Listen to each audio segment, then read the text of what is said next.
Polícia em ação. E está entrando no ar o nosso quadro Polícia em Ação. As ações da polícia em benefício da população. Polícia em ação. Começamos o Polícia em Ação falando daquele acidente que aconteceu entre um trem e um ônibus biarticulado, que deixou nada menos que 11 pessoas feridas em Curitiba, no Paraná. O caso, inclusive, aconteceu por volta das 11 horas da noite. Com o impacto, inclusive, da batida, o veículo se partiu ao meio. Vamos observar. O impacto da batida, o veículo foi partido ao meio. De acordo com a concessionária Rumo, que administra a ferrovia, o motorista do ônibus teria desrespeitado a sinalização e o maquinista não conseguiu frear o trem a tempo. A empresa de transporte coletivo Glória, responsável pelo ônibus, informou que o veículo transportava 25 pessoas e que não havia passageiros em pé na parte central, onde foi o partido o ônibus, né? Das 11 vítimas, 9 foram levadas para o hospital de Curitiba e região metropolitana. Eles estavam com ferimentos considerados leves a moderados e foram liberados. 2 passageiros não quiseram ir para o hospital e, em nota, a URBS, empresa responsável por gerenciar o transporte público em Curitiba, lamentou o acidente. A imagem é impressionante, um ônibus partido ao meio por um trem. Impressionante a situação sorte. E as pessoas terem saído bem. Claro, né? Claro. Nossa, que ferimento bom. Aí é o de menos, né? Com certeza. Podia ter sido muito pior. Pela gravidade da situação, né? Bom, e Polícia em ação. E vamos agora ao segundo caso do Polícia em Ação, falando aí dos trabalhadores que foram resgatados durante uma operação na zona norte rural de Ubaí, no norte de Minas Gerais. Inclusive, a ação foi realizada após denúncias de que os funcionários viviam em condições degradantes. Vamos observar. De acordo com a Polícia Federal, foram encontradas 4 carvoarias clandestinas e alojamentos em condições insalubres, sem fornecimento de água potável, com higiene precária, alimentação insuficiente e ausência de equipamentos de proteção individual. Os donos do imóvel alegaram que as terras haviam sido arrendadas. Eles foram notificados e estarão sujeitos a multas administrativas, além de arcar com a rescisão dos contratos de trabalho e encargos trabalhistas.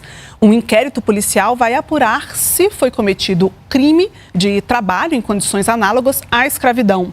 A pena pode chegar a 8 anos de reclusão. Polícia em ação. Muito bem, vamos ao terceiro caso do Polícia em Ação, falando da brincadeira perigosa que voltou a ganhar popularidade nas escolas, inclusive com aquela divulgação na internet dos vídeos. O desafio do desmaio provoca, então, a perda da consciência. Um colégio de Araxá, em Minas Gerais, flagrou justamente alunos promovendo esse desafio nas redes sociais. Agora, os médicos alertam para as graves consequências do desafio que pode, inclusive, levar à morte. Vamos observar. Os vídeos que circulam na internet mostram o que para os adolescentes é uma brincadeira ou um desafio: forçar um desmaio voluntário em colegas. Essa é uma região onde passam estruturas extremamente importantes, tá? As vias aéreas, né? As vias aéreas aqui estão todas nessa região. E vasos de grande capacidade de circulação de sangue, tá? Então, quando você faz uma pressão externa muito grande e prolongada nessa região, você pode estar comprimindo fluxo de ar e fluxo de sangue. Mas isso só parece algo divertido. Os riscos para a vida de quem pratica são enormes. Eu posso ter arritmias, posso ter diminuição de frequência cardíaca, tudo isso no momento onde eu já estou estressando o sistema por falta de ar e por falta de circulação de sangue. Junto a isso tudo, eu posso ficar períodos prolongados de perda de consciência, períodos prolongados de hipoxemia, inclusive a nível cerebral, e isso pode levar a uma desorganização da atividade elétrica cerebral e crise convulsiva. Numa crise convulsiva, ninguém sabe o que pode acontecer. Num caso desastroso, pode levar a perda de vida, entendeu? Pode levar à morte. Os vídeos que recebemos são de estudantes de uma escola em Araxá, Minas Gerais. Em nota, o Colégio Dom Bosco afirma que iniciou medidas disciplinares assim que tomou conhecimento dos casos, informando e envolvendo os responsáveis pelos alunos nos processos educativos sobre o ocorrido. Para este psicólogo, além dos adolescentes não conseguirem avaliar os riscos de brincadeiras como esta, os desafios têm um grande apelo pelo sentimento de pertencimento a um grupo. Se ele não faz aquela brincadeira, que a gente sabe que pode levar uma consequência mais grave para aquele adolescente, ele vai virar chacota, ele vai ser excluído. E ele não quer, ele quer ser o legal, ele quer ser o descolado, ele quer ser a pessoa que tem coragem.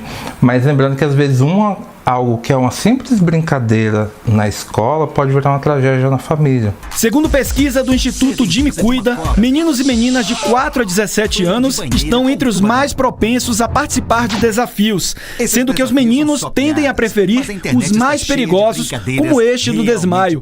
O Instituto alerta ainda sobre os cuidados necessários em plataformas de vídeos, jogos online e aplicativos de mensagens. São brincadeiras com buzina, camisinha, silver tape, coisas que entre amigos a gente nem sempre percebe o risco, mas tem que ficar bem ligado para não confundir brincadeira com cilada. Para a gente ter uma relação efetiva com os nossos filhos, primeiro a gente tem que fazer parte do mundo dele, do universo dele. O nosso erro como adulto, muitas das vezes educando o indivíduo, criando o indivíduo, é querer que ele venha para o nosso mundo e não a gente entra no mundo dele. Polícia em ação. E vamos agora à quarta notícia do Polícia em Ação. Vamos falar agora das cidades mais violentas do Brasil, inclusive as 10 mais violentas que estão no Nordeste, e a disputa entre facções pelo controle de drogas, por exemplo, é uma das principais causas dessa violência. Os dados são do Anuário de Segurança 2025, divulgado inclusive. O estudo ele mapeia os registros criminais da Secretaria de Segurança Pública de todo o país. Vamos acompanhar nesta reportagem da TV Feira. Das 20 cidades mais violentas do Brasil, 16 estão localizadas no Nordeste. O ranking é liderado por Maranguape, no Ceará, com uma taxa de quase 80 mortes violentas intencionais por 100 mil habitantes.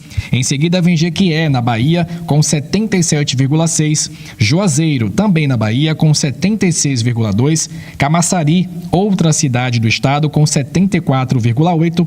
E Cabo de Santo Agostinho, em Pernambuco, com 73,3. Feira de Santana, também na Bahia, aparece na 10ª posição, com 65,2 mortes por 100 mil habitantes. O Fórum Brasileiro de Segurança Pública aponta ainda que a violência nessas cidades tem relação direta com a disputa entre facções criminosas pelo controle do tráfico de drogas. Segundo o Fórum, em junho deste ano, uma operação da Força Integrada de Combate ao Crime Organizado resultou na prisão de uma das principais lideranças do narcotráfico em Feira de Santana. O homem ligado à facção Bonde dos Malucos foi capturado em São Paulo e mantinha ligação com o primeiro comando da capital, o PCC. O levantamento considera crimes como homicídios dolosos, latrocínios, lesões corporais seguidas de morte e mortes decorrentes de intervenção policial em cidades com mais de 100 mil habitantes. No ranking dos estados mais violentos do Brasil, a Bahia aparece em segundo lugar, com uma taxa de 40,6 mortes violentas por 100 mil habitantes. Logo em seguida vem o Ceará, com 37,5. Os dois estados fazem parte do Nordeste, que concentra a maior parte dos municípios com os maiores índices de homicídios do país. Apesar de ocupar 5 das 10 posições do ranking, a Bahia registrou queda no número de mortes violentas. Segundo a Secretaria de Segurança Pública, a redução foi de 6% em 2023 e 8,2% em 2024. A pasta informou ainda que, após uma ação da Força Integrada de Combate ao Crime Organizado em Jequié, não houve aumento de crimes violentos na cidade. Não foram detalhadas mais informações sobre o tipo da operação nem a data. Polícia em ação. E vamos agora à última informação do Polícia em Ação. A Polícia Federal cumpriu o mandado relativo à 4ª fase da Operação Colateral de Combate ao Tráfico Internacional de Drogas. Preste bem atenção porque a operação prendeu um dos líderes de uma organização criminosa que envia cocaína para a Europa trocando etiquetas de bagagem dentro do aeroporto de Guarulhos, em São Paulo. Vamos observar mais detalhes nesta reportagem, inclusive sobre um caso que aconteceu aqui no Brasil e a pessoa chegou a ficar presa em outro país.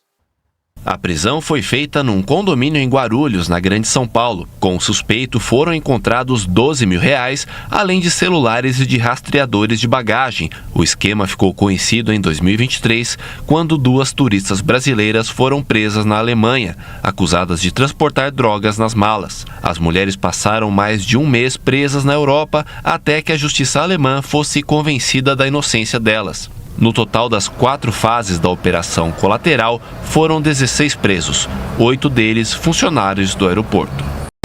Polícia em ação. Com esta última informação, o Polícia em Ação vai agradecendo a sua audiência e estará de volta na semana que vem. Até lá! Polícia em ação.